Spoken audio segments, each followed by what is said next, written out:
Okay, folks, Tribeca Film Festival, interview number one. It's 10 a.m. And you all know that I never do interviews this early. You know what that means? My guest is special. From Thank you. Norway, is a director. He's joining us today. He has a project by the name of Night Ride. So thank you very much, Erik, for taking some time to talk to me. Let me start off a bit talking about Norway. I did a bit of research and I found out that you are one of the only countries in the world, if I got this right, quote, it says here that you have in the northern regions a 24-hour daylight in midsummer. Is that true? Yeah, that's true. Oh my gosh. Did you film during this 24-hour daylight? Because I'm like, that's a perfect opportunity. It is. It is. I haven't filmed that far up north yet. And by the way, we also have 24-hour darkness. You know, it's you get the light in the summer, and then in the winter you get the darkness. And north of Trondheim, where Night Ride is filmed, it's dark almost like you get some blue tones, but the sun won't rise for two months. Oh my gosh, that's so Yeah, challenging. My goodness. and in the summer there's midnight sun, so for 2 months we have the sun is up all the time. Oh my goodness, look at that. It almost sounds magical in a way, almost like if you've got the light and the dark, it's a perfect balance, perfect place to visit, of course. Tell me a bit about Norway and the independent film scene. We obviously all know about Hollywood and how they make movies, but how are Mhm. things for someone such as yourself? Meaning, are you welcome and embraced, etc.? Or is there a big Hollywood presence in Norway as well? No, I feel quite grateful for making film in Norway, because there is state funding for films. There's a Norwegian Institute and a couple of other funders that give grants for making short films and also feature films. A film like Night Ride would be very hard to finance without government support. And we are so lucky in all the Scandinavian countries that we have pretty good. Canada has okay also. The US is not so doesn't have so many government financed films, and for short films that's pretty important, because one thing, there's not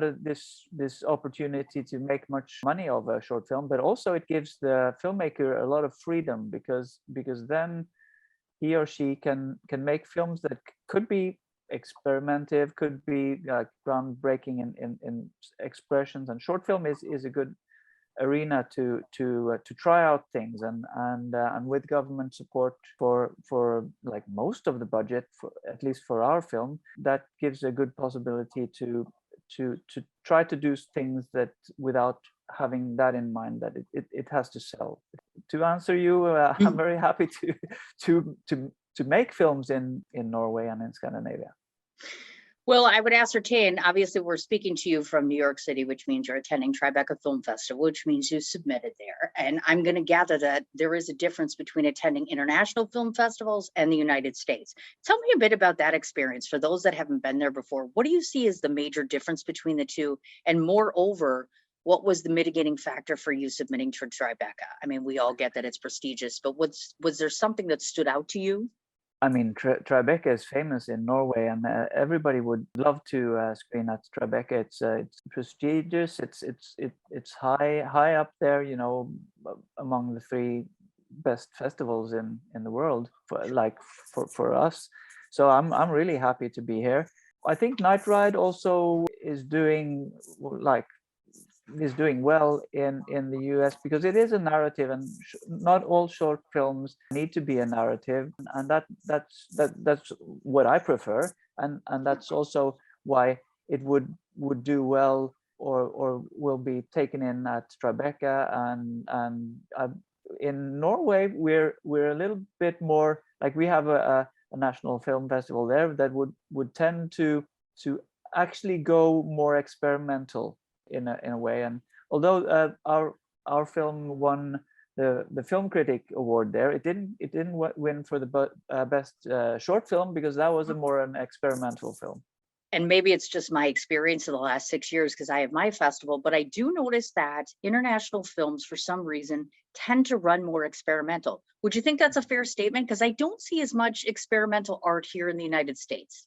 Well, but you're right. You're right. You can see it many ways. European short films are pretty experimental, and that is good in one way, because that's kind of a way to change the medium.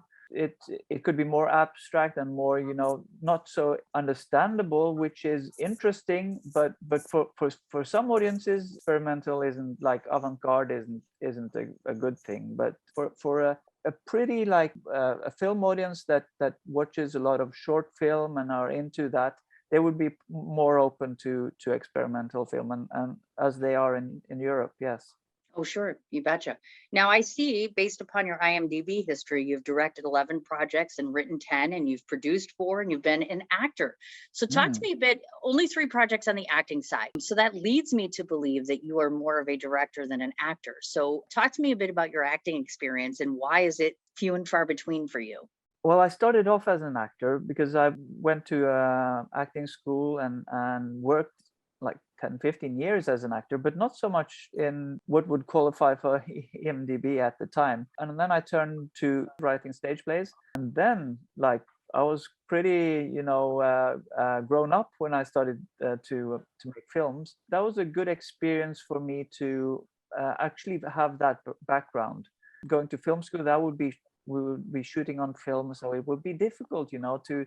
So I came in at the right time when it went digital and it was easier to make films. And then I just stayed there because I won't go back to acting. But it's a good experience because when I communicate with the Norwegian actors, like in this film or other films, I know them. I know what they think. I know what they need to hear, and I can kind of, and I'm not afraid of them actually because I know they're as insecure as I would be, and it's just to get to know each other and to get to know what they need, from what kind of information they need from me, and that's the most fun part for me is to work with actors. I really love that. That brings me to the bonus question because you're the first director I'm talking to. And the number one thing I hear from actors all the time, including my own significant other when he was auditioning, what are you really looking for? When you say to yourself, I've found the right actor for this, tell me 3 things that you look for that you say to yourself, I know I have the right actor. That depends on if it's a dramatic role or a comedy. I would look for different things. For a dramatic role, of course, it has to fit the character. But what I look for is well, maybe I should talk about Night Ride because Night Ride is more concrete. Because what's interesting in Night Ride is the cast there wasn't. We didn't really foresee how that was going. So the main character is, correct me if I'm wrong, but she's a little person. I think that's right way Yes. to say. And originally that wasn't in our plan to cast her, but she came to an audition and she was great. And she also suits the film in a very, very good way. She is natural. She has some deadpan humor. She knows what to do. She has a timing. She has a big range in expression, and she was perfect for the role. For the others, we were looking at other qualities. We're looking at a comedy, so the deadpan facial expression would be interesting. And one of my heroes is Buster Keaton, and this isn't is you can see, or maybe you can get the feel of one of his films. He's a big hero of mine, and the more or less what started out that kind of deadpan humor. Mhm. And so he was an idol for me. And then it's very, very tricky to cast for comedies because the actors, like some actors, are just not funny. you, you know they they don't have that fun thing, the Sure. lightness and the expression, the timing, and others are just great at it. I gotcha. Now, one of the things that we'll get into the film in a bit that stood out for me in particular is the writing, and that's probably because I'm a writer myself. So I'm always really a sucker for a good storyline. And I saw that you originally began being a stage writer as of 1997 on, so that's quite a while. Mhm. One of the things I like to talk about in interviews is technique. So there's a difference between writing a magazine or a newspaper article or writing a short film. So if a young student is watching an interview today, like the two of us, and you're looking at them now, times have changed in the film industry. And more Mhm. importantly, screenwriting is difficult, and writing a good, strong screenplay is difficult. So tell your audience, what's the number one secret to writing a successful screenplay, in your opinion? Yeah, that's really a good question. And in a way, you gotta kind of find out what your style is at first. Like I like absurd. I like to be surprised. I like to see an unusual situations, and that's my that's what I prefer. But people can for sure write in a different style and have a different story. It could be more a poetic style or some drama style. What I would say is important, well, for me at least, is to be truthful in a way. Like writing for me is kind of an exploration of who I am in a way, and I feel Night Ride has something to do with who I am because I felt like I can't really control life. Life just happens to me in many instances, and that's what happens to the main character in this film. So the most important thing is to find out like who you are, what is your style, what you like, what is your expression, and then cultivate it. And then of course there's so many techniques for writing. I think what is good for the narrative is to know the musicality of what you're writing. Like you're writing towards the tension rises, the drama rises, and to know the turning points and what the actually turning points are about. The turning points and what your film is about is quite important also to find out what this is really, why you're writing this. Good And point. but techniques you can learn, and I like for Night Ride, I like that there are unexpected things happening, and a bit crazy things happening. That's what I enjoy watching. But I would also write dramatic things which are much more not so dramatic, and more more on a subtle level, and like with more subtext and things like that. Sure. This is a tech question, but I know a student not so long ago had asked me this, and every writer has a different format. So, do you have a recommendation as far as screenplay format? A lot of people go online looking for that particular template that they should use. So, everybody believes there's the one format that you use when you type out a screenplay. Do you subscribe to that philosophy? And if so, what do you use? No, I don't do that. But I was very stubborn at first, and I didn't want to listen to anybody. And then I got kind of more humble, and I said, okay, I'm gonna listen to my dramaturgs. I'm gonna listen to some good advice, and actually that's good. Like I really believe that there's a lot of good information there, but in a way there's no formula, and your film is gonna be unique. But what I would say is, if you're writing like big, structure your scripts because it has to have some kind of structure.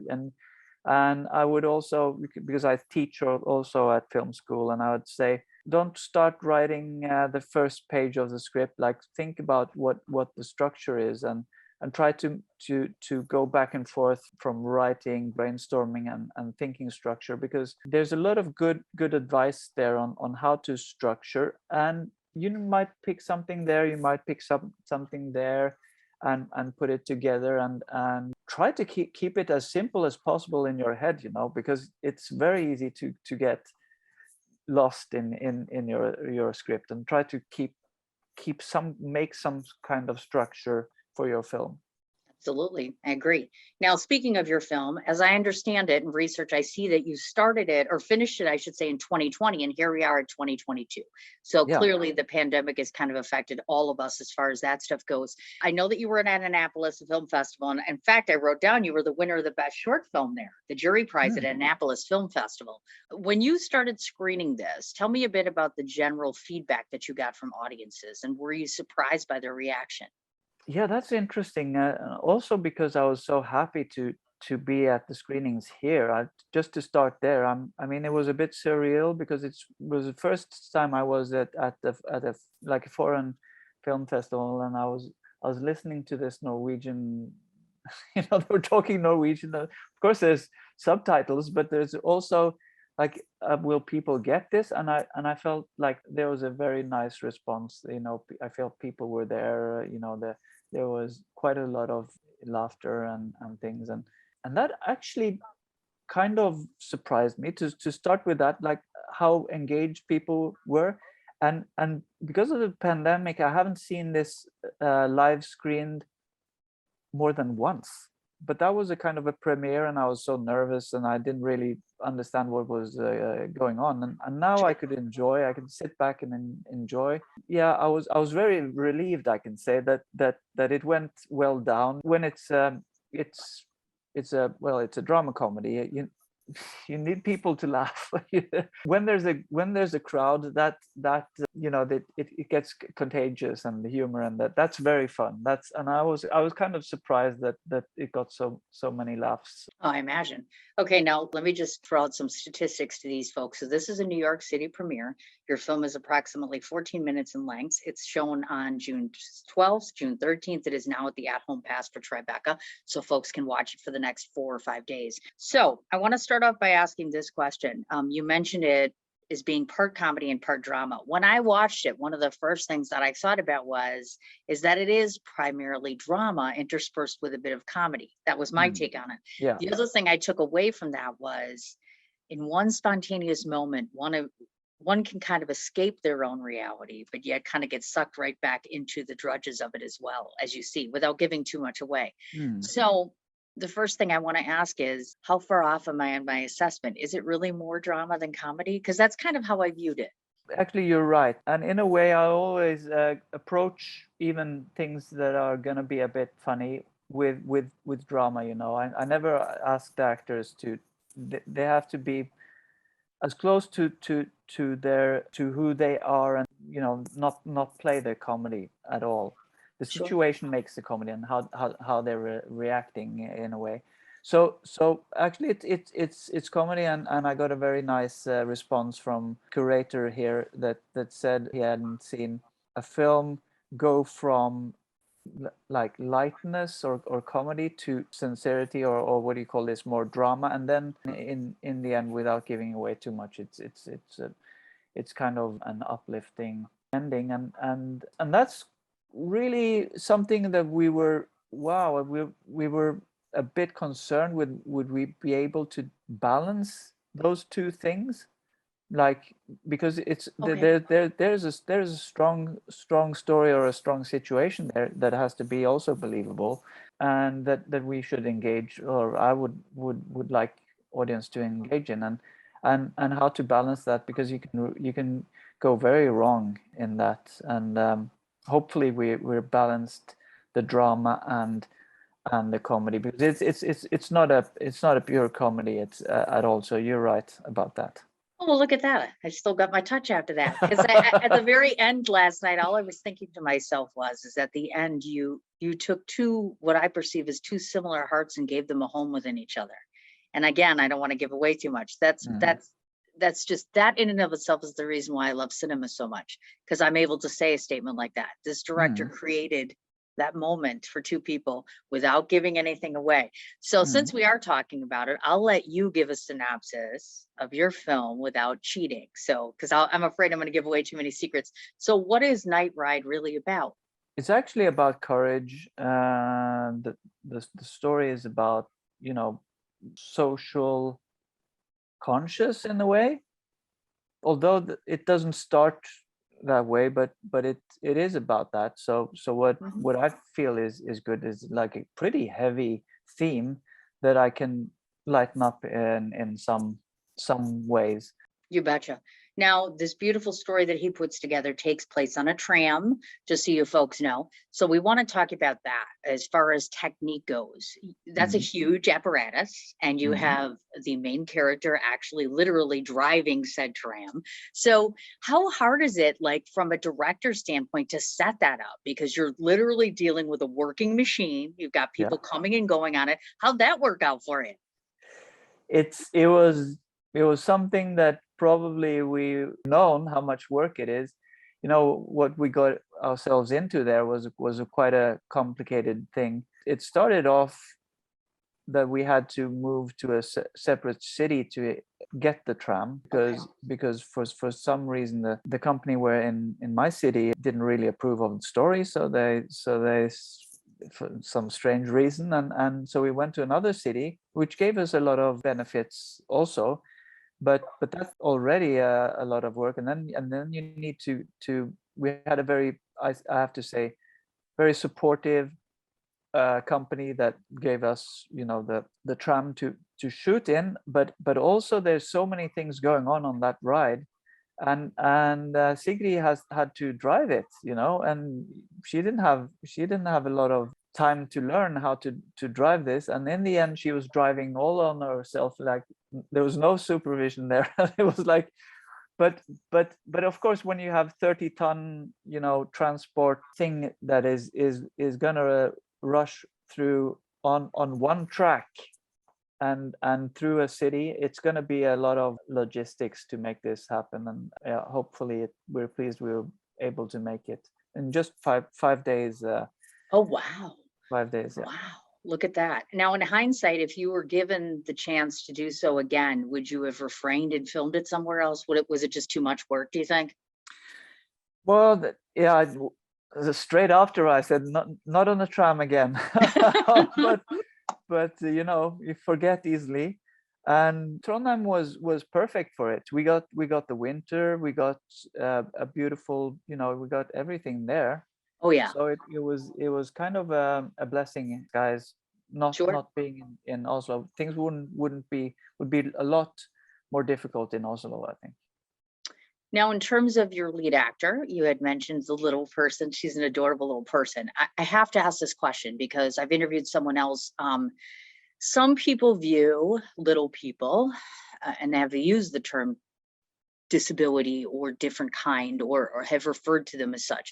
Why, in your opinion, did you select her? Was it in part, like some directors will say flat out, we want to be as diverse or unique as possible, and therefore we try to incorporate different races, different types of people, etc. And that is important. Did that factor in at all when it came time to cast her? Or was it really just her incredible work? It was her incredible work, but it was also, I have to say, that this is a film also about two people meeting each other that are outsiders or diverse in some way, and that was important of people, and I felt that was, you know, I couldn't wish for anything better than Sigrid. For the film, there's a conflict there, and the harassment and things like that, so it was also perfect for the message of the film. Speaking of which, my favorite line that she speaks, and I can't help but rave about this because this is why I love filmmaking. I don't know, I'm going to ask you if this was coincidental or done on purpose. Best line that I heard in the whole thing was, "Are you not man enough?" That just Yeah, said it all right there. I was yeah. like, that right there in one line, he got the whole thing in one line. I'm like, he is a hell of a screenwriter. I'm like, that's magic right there. And again, I can't give it away. You guys have to watch it. Hopefully we're doing our job and you're getting excited, but I'm like, that was it right there. Without Thank you. going into too much detail again, let's talk a bit about the overall subject matter. You seem familiar with it. Was this something that happened to someone that you know, etc.? Meaning there was, you systematically, those scenes that you did were just perfect. In fact, you can just feel how angry the audience is getting for what's going on, and they're becoming spiteful and they're feeling sympathy for this person, etc. Does this come from experiences from people that you knew, etc.? Yeah, well, actually, it did, but not in the way you would expect, because I know a person. He's a friend of mine that actually took off with the tram once, and he had to pick up passengers, and this happened in Oslo, but that was just the first idea I had, you know. So that was a original idea, is what happens if you have to drive a tram and you don't know what to do. The other thing is something that, you know, the message in the film, or what it's about actually, is something that I've felt in a way. I feel it daily. I feel it, like, even on the like, there's not harassment going on the subway, or you know, in New York, but people are sleeping on the streets, and you feel like it at least it affects me. So there's things going on all the time. If it could be Ukraine, or it could be New York, or it could be Oslo, it could be, there's always something to empathize with.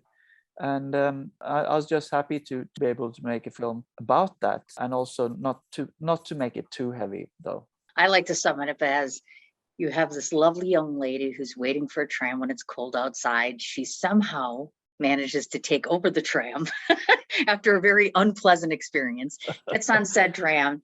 And for those of you that are listening, the best way to describe it is a series of events where one person meets another person, meets another person, and you see how human contact and human relationships sometimes go well and sometimes not so well. And as I like to say, what I witnessed was how fear makes people sometimes behave in ways that are violent or vile or just literally unacceptable in society. And you see that on and off the tram.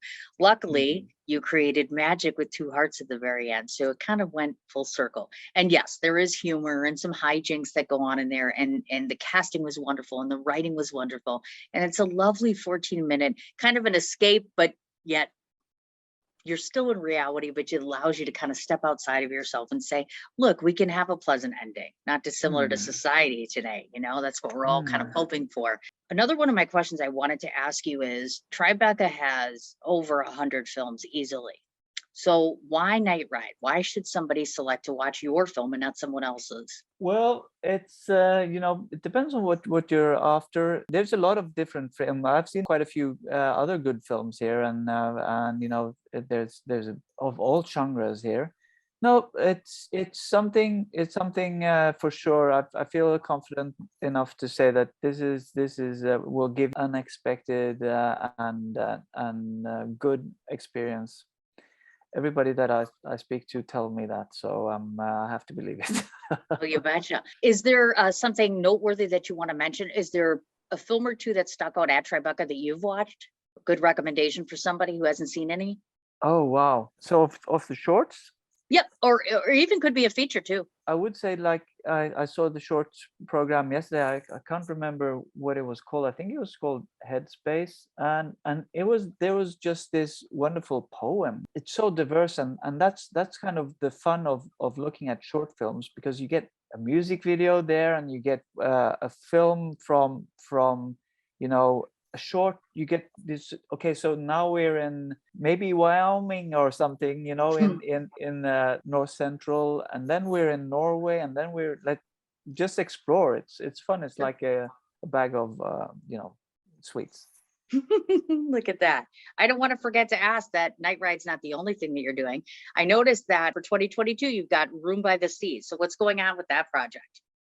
So Room by the Sea is something we did during the lockdown, and it's just premiered. And at the moment, it isn't even we didn't have subtitles on it, and it's a very low budget. So I'm gonna feel where that's going, if it's gonna be what kind of life that is. But we're actually producing a new short now in August that is gonna be with a high budget. That's called Camping in Paradise. Well, I saved the most important question for last because I think oftentimes when people watch interviews with filmmakers, everything is film relative, but we forget sometimes that we're just humans.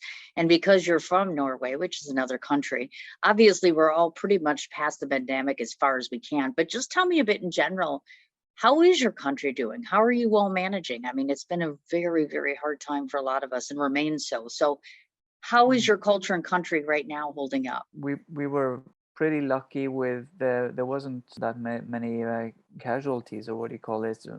So of course we had the full lockdown, pretty strict lockdown. What I like to say about Norway, we social distance anyway, so it was we're doing fine now. Now there's no restrictions. Everything is allowed, and everybody, well, a lot of people, most people are triple vaccinated, and life goes on now. So but at the time they put down very strong restrictions, and Norway is a pretty wealthy country, so we could handle the economy there. But in a way, so as there weren't many people that died from it in Norway, but I can feel the effects that the lockdown has had. Not we needed to have a lockdown, of course, but it was it had the side effects. People ended up being very lonely. I have to say that. I was lucky, and but that was kind of a tough one for more than the in Norway, more than the like the physical effects. So it was a tough one. I bet. You bet. I think we're all kind of feeling the after effects of it now, which is why cinema is even more important. I think one of the greatest escapes is cinema, whether it's good or bad, or you can cry through it or laugh through it, etc. Film is always kind of there. It's always almost a best friend or companion of sorts. It's You, awesome. you're right, and I'd just like to add, because it has to do with public health also, that socializing is important, but habits have changed from, like, not that many do go to cinemas, in like cinema was a big thing and still is in Norway, but the attendance has dropped, and you need to, this is what I remind myself as a writer. I need to socialize, to, and it's easy to just forget that this is such a important part of life. It is, and it is, and networking too. I mean, one of the things that we talk about with Tribeca is the it's just limitless potential as it relates to networking. I say that to filmmakers all the time. I'm like, you can never know enough filmmakers or enough actors or enough. We're all kind of in the same pool together. So I'm like, everybody should be friends with everybody. So you've got a perfect platform to be able to meet people, etc. That's why festivals are so important. Some of the best cinema comes from festivals, of course. I want to remind everybody the name of the film again is called Night Ride. It's the lovely gentleman I was speaking to. I'm spelling his name because it's just too hard for me to pronounce. It's Erik, Eirik, and the last name is Tveiten, which is pronounced Erik. How do you? Yeah. Erik. There you go. Lovely, lovely filmmaker from Norway. Erik, thank you so much for taking the time to talk to me. I really appreciate it. I send you lots of success and good luck. And I'm going to beg you to submit to my festival because I like the film so much. My festival, that is. We will. Thank you so much, Cindy. It was, I had a really great time, and I'm gonna keep in contact. So I'm looking forward to that. Wonderful.